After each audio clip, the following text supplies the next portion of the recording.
Yo, welcome back to another episode of Beyond the Flow Live. Real conversation, real change, real healing. It's your healthy habits and lifestyle coach, Giovanni, host of the Empowered Plates, Empire Lives podcast with Destini Marie of Black Buffalo Paint 2 Incorporated. Let's go, Destiny. It's another Monday. It is another Monday. I'm so excited. I'm sharing the live right now so people can tap in because they need to tap into this good information and resources that we be providing.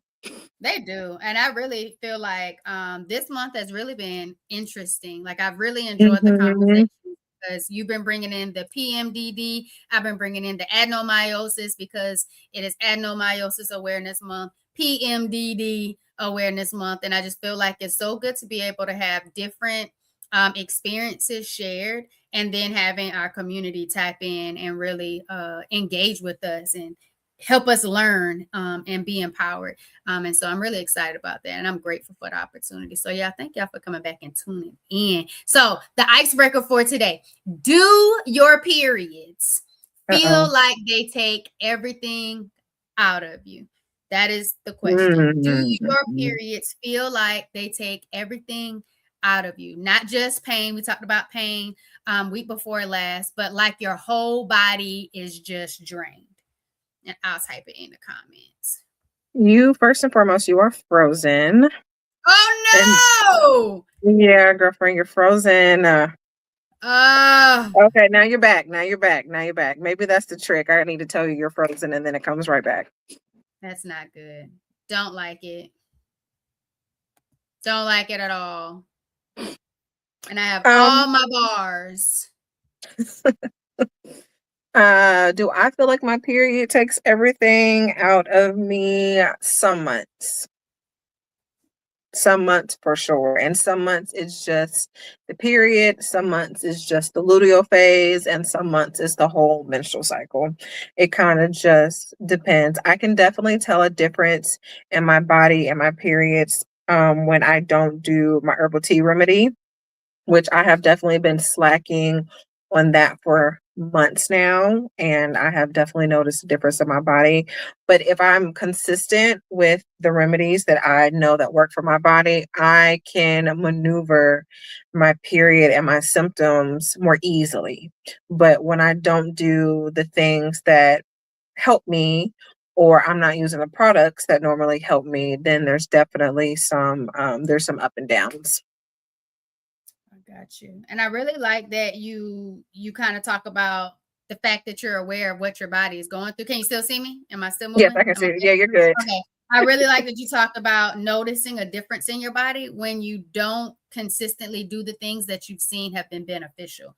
And so like you talked about your herbal tea remedy, but you then also talked about sometimes your period can feel draining in a luteal phase. Sometimes it could just feel draining after the menstrual cycle. Like it's just, you just never really know. Sometimes it just shifts and it varies. And so I'm really glad that you talked about that and you're aware of those things, because that's a big thing about what we talk about on Beyond the Flow Live is awareness. And the more aware we are, the more we can then do that investigative work to try to understand the patterns, the triggers, what's really happening, and then start to explore options that your body may respond really well with. And so I feel like that was really good. I do not feel like my periods take everything out of me. I tried to think really hard about a time where it did.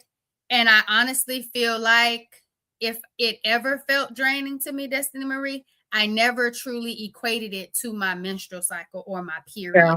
I feel like I was just overwhelmed or burnt out or just tired with life and life's obstacles and challenges, that it wasn't necessarily, oh, my period is on, I don't have any energy to do anything at all. Like I don't think I've experienced that, especially growing up as a dancer. Like every week, so many days out of the week, I'm dancing. I could never think like every single month it comes around and I just don't have the energy for dance. Like, no, I probably didn't like the fact that I was flowing while I was dancing, but never like a lack of energy. Yeah, never a lack of energy.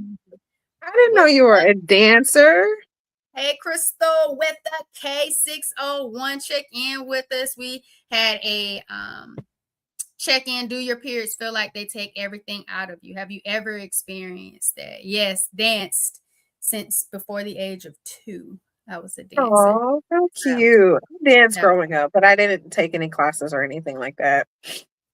Yeah, tap, jazz, ballet, lyrical, all the things, all the Okay. things. But just make sure you tap in, check in with us on the icebreaker. But today we're talking about heavy periods, y'all. Clots Mm, and fatigue, signs of adenomyosis you shouldn't ignore. And remember, we're not medical professionals. We're not your doctors. We're not diagnosing anything. We're not telling you if you have these signs and symptoms that this is mhm. your issue. We're just telling you that these things are not normal and for you to be aware of them and then take action the best way you see fit. And so we're going to get into it. So you're probably thinking like, what is adenomyosis, y'all? Adenomyosis is when the inside of the lining of your uterus starts growing inside of the muscle of your uterus. So now your body has to work harder You're than it's supposed to.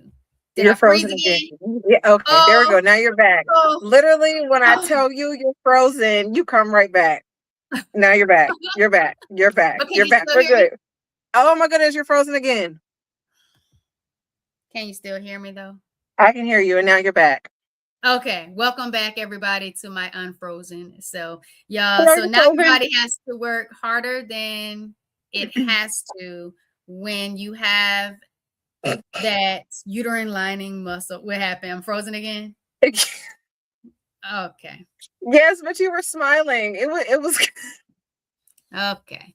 So that's why a lot of women just doesn't, feel like it's a period problem because it feels like a full body experience when your body has to work harder than it necessarily has to. And so you might be saying like why your body or your period feels so heavy and draining. It's because it's working overtime. Like that Mm. is what's really going on. Your body is working overtime. And so that's why it's so drained. And so when you notice, like, have you ever noticed blood clots? Like, do you know people who actually have Oh, noticed a lot of blood clots? oh, I get them, and I don't even. And I'm glad this is the topic today because I definitely do have some input. But I get blood clots, and I pass blood clots pretty much every month. And I've talked to other girls and women with endometriosis only, and they talk about the clots that Mm. that they pass. And I feel like that's the big thing, the blood clots, and that's not normal either. And maybe people think, well, it's just fresh blood, maybe it's just showing that what I have going on, and that is definitely something that you want to take notice of. And the pain that also goes with it. Does it feel deep, like pressure, or is it more so just like cramps? Are you talking about with the blood clots or just in general? In With general when it comes to your menstrual mm, cycle? yeah. So for me, again, I only have endometriosis that I know of. But there was a time where I posted a TikTok and I was talking about some of the symptoms that I have. Well, a few of the symptoms that I have. And one of the symptoms that I was talking about was the fact that some months I feel it's probably about this big and it's just real deep in my mons pubis pelvic floor area. And I can literally feel it from the front to the back. Like Mm, I can feel it and it hurts. If it's on and I've had it a very long time. If it's on my left side, then it makes my left leg hurt and it's difficult to walk. And last year, another one popped up, and now that one is on my lower right side, and that side causes my right leg to hurt, and there's pain on that side. I don't experience like these, whatever they are, every month, but I definitely notice when they're there. And then in addition to that, sometimes I feel like a heaviness in my uterus right before my period is about to start. And I have posted a TikTok talking about both of those things and those symptoms. And there was a lot of people in the comments asking me if I have or been tested for adenomyosis. And I'm like, no, not that I know of. I've only had the one surgery, and that was back in 2019. 2019, and I haven't had another surgery since. I've definitely had a transvaginal ultrasound since then, but I haven't had a surgery. So it's something that I do want to ask about the next time I go see a GYN, because I would want to know whether that's what it is or what it's not. And when I did, and I did bring it up the last time I did go see a GYN, I did bring up like this circular type thing that I feel, and that's when she was like, well, it could be endometriosis on your bowels because your bowel is kind of like in that area. But since then, I've gotten another one on the right side, and then that heaviness that I feel, like literally is like the lining of my uterus. I can just tell you that's what it is. There's this heaviness that I feel sometimes. Wow. That's a lot. And it's so interesting that you're aware of no, it's Oh just yeah. like you're such aware of all the things that you're Hmm.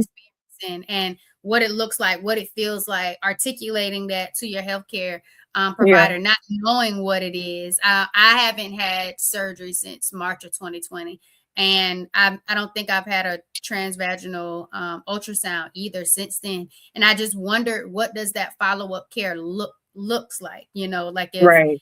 like for me, the reason why I wanted to have the surgery is because I wanted to know. I wanted to know what was Hmm. going on with my body. I wanted to know where this debilitating pain came from. I just needed to know what was happening. And then when they say it's a ruptured cyst, they suspect endometriosis. Like, I've never even heard of that. Let's go have the Right. surgery to figure it out before I just start taking things based on what you Hmm. suspect it is. Like, go in and see. Let me know what's going on. And I feel like after that, I never thought about wanting to have the surgery again. I just wanted to change my life, and I just wanted things to I wanted to figure out what I could do to be better and to feel Yeah. better.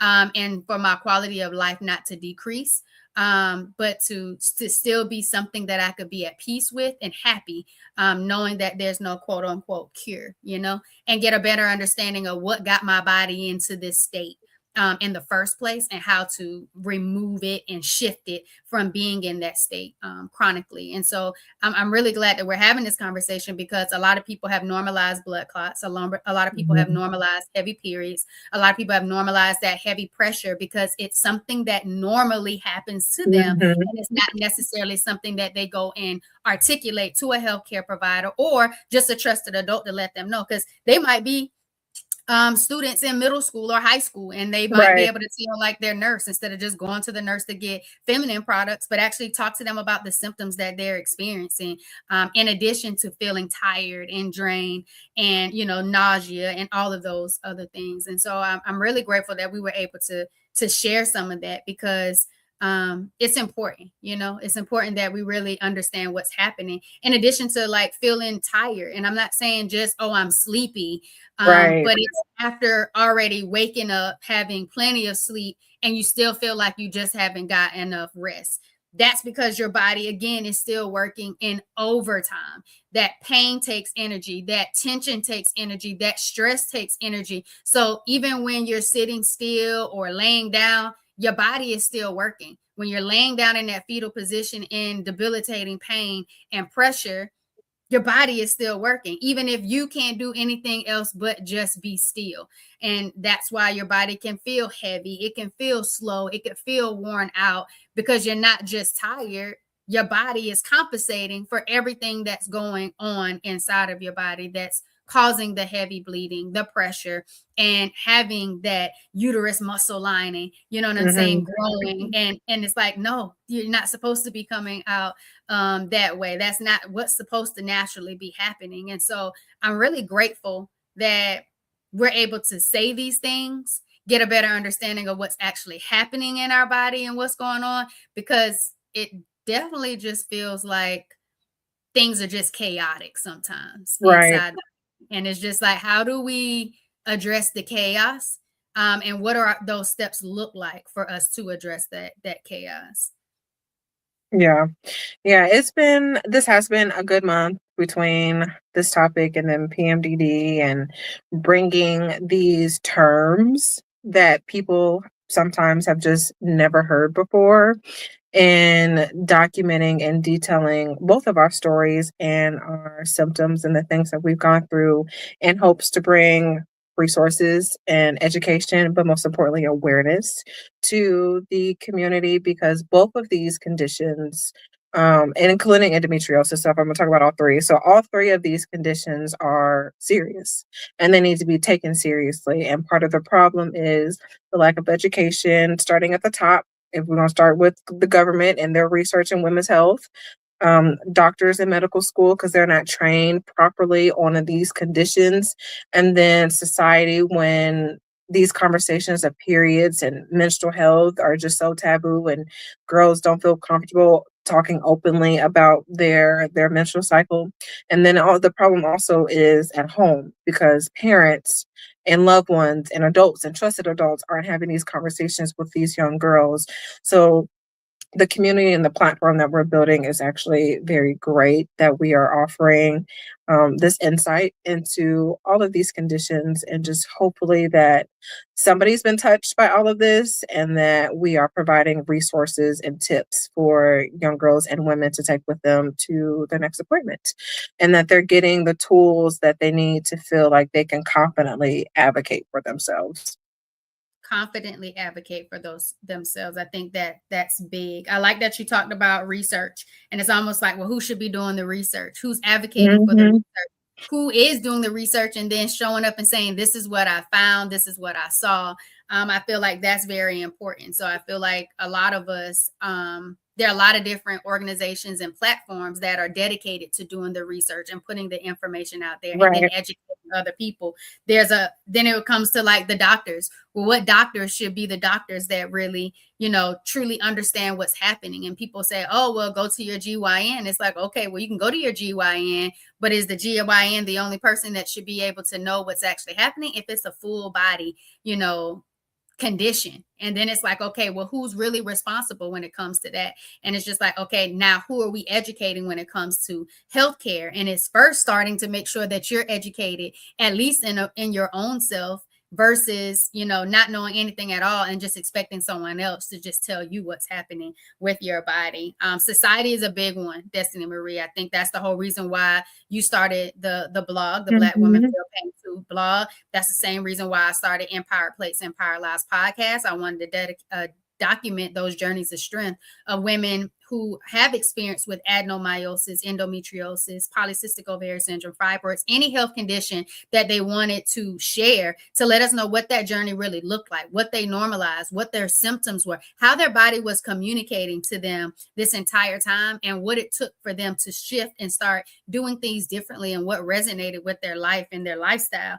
And then you talked about relationships. That one is powerful, Destiny Marie, because I feel like when it came to being in this space of realizing what was going on with my health and what was happening in my life and being able to connect the two, relationships is powerful. And it starts with the Yeah, relationship with yourself. And I knew for a right, fact that I was neglecting so many different aspects of me, loving me, caring for me, showing up for me, putting me first, being a value. And I think that self-love, that self-care, that self-awareness, that had to shift for me first before it could even resonate into what it looked like with relationships with other people and other environments and other things. And so I think those four things that you just hit on was very powerful. And I feel like there's always a way that we kind of lean back into the conversation to allow people to understand that there's more to it than just a diagnosis or right. symptoms happening in your body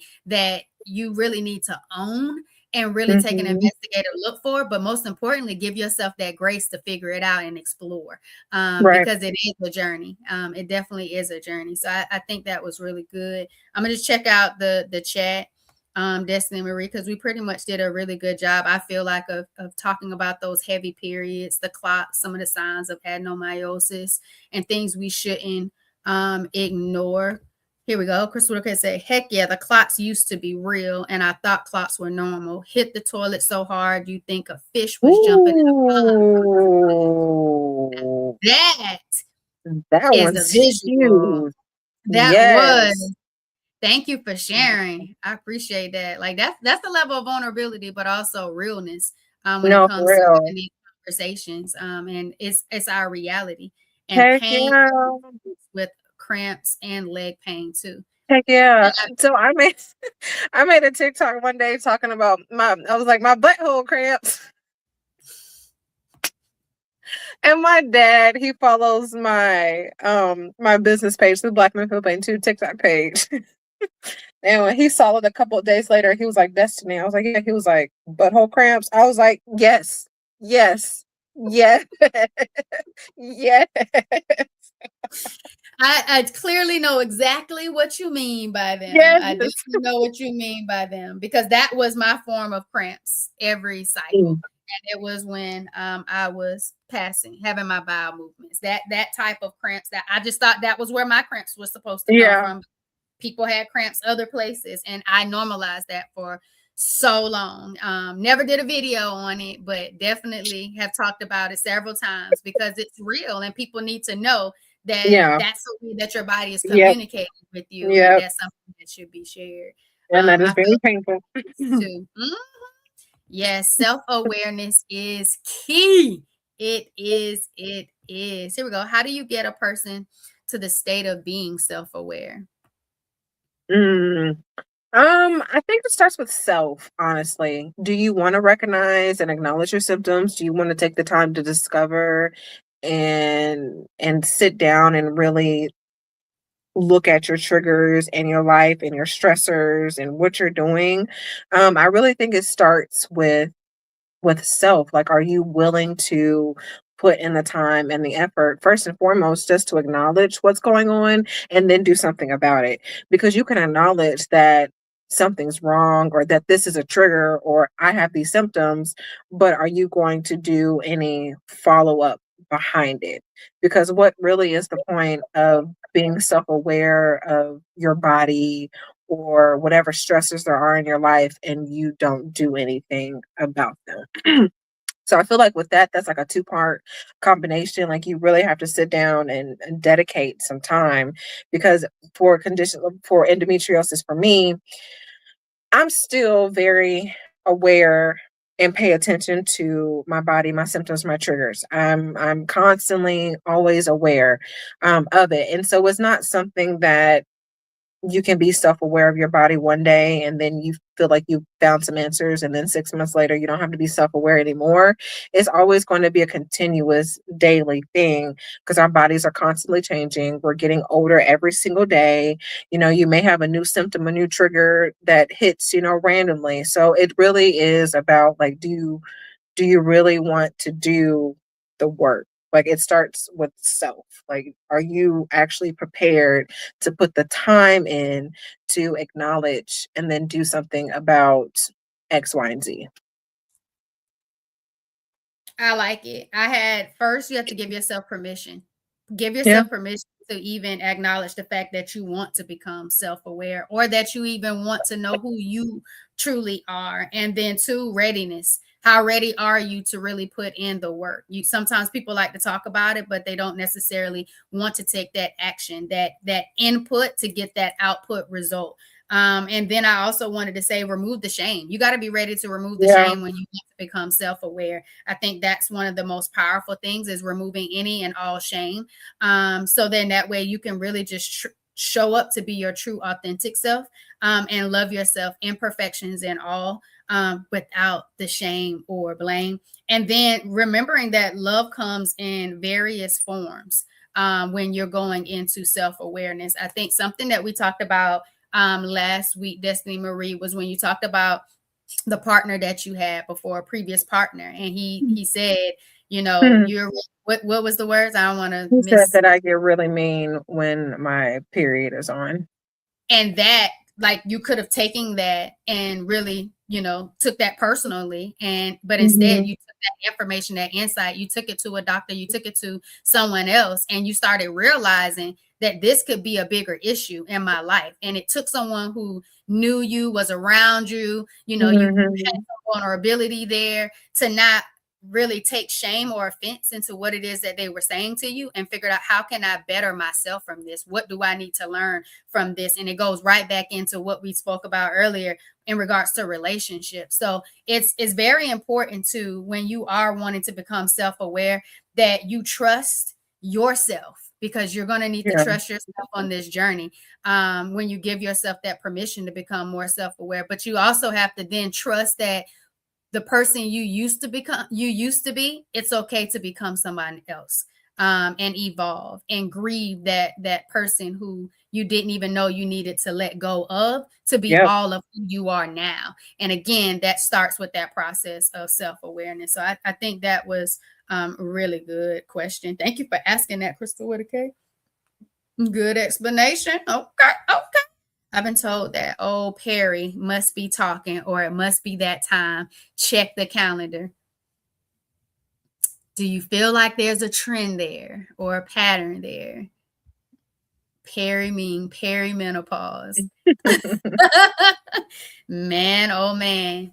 I would definitely say check to see if there's a pattern. Check to see if you notice a pattern within yourself, because just because someone else might observe something into you doesn't necessarily mean it's what you are truly experiencing.